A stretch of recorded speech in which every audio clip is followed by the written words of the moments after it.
ఏం చేస్తారు వాళ్ళమ్మ ఒక సన్నది ఒక మనుషులు కూడా అంతే కదండి, సన్నగాను లావుగాను ఉంటారు కదండి, కొంతమంది ఇట్లా కొంతమంది అట్లా.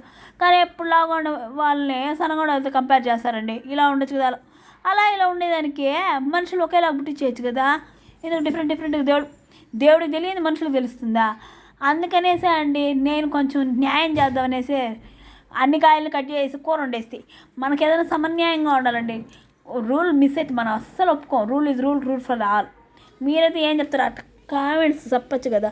చూడండి, onion white colour, tomato red colour, ఇంకా మునక్కాయలు గ్రీన్ కలర్. చూసారండి? అట్లే అండి లైఫ్ కూడా అట్లే ఉండాలి మనకు. పాజిటివ్గాను నెగిటివ్గాను అన్నీ కలిసి ఉంటేనే కదా లైఫ్ ఒకే విధంగా ఉండదు. నాకు బోర్ కొట్టేస్తుంది. బోర్ కొట్టినప్పుడు నీళ్ళు వస్తాయా? రావు. కళ్ళల్లో నీళ్ళు వస్తాయి కదా. అందుకనేసి మనం నీళ్ళు రానియకుండా సమన్యాయం చేసి సంగటి చేస్తలేండి, సమన్యాయానికి సరిపోయేటట్టు కూర చేస్తే అన్నం ఎట్లా. అందుకే మా ఆయన కోసం ప్లేట్ వెయిట్ చేస్తారు. మీరైతే ఏమంటే చేస్తారు? కామెంట్స్ చెప్పండి ప్లీజ్.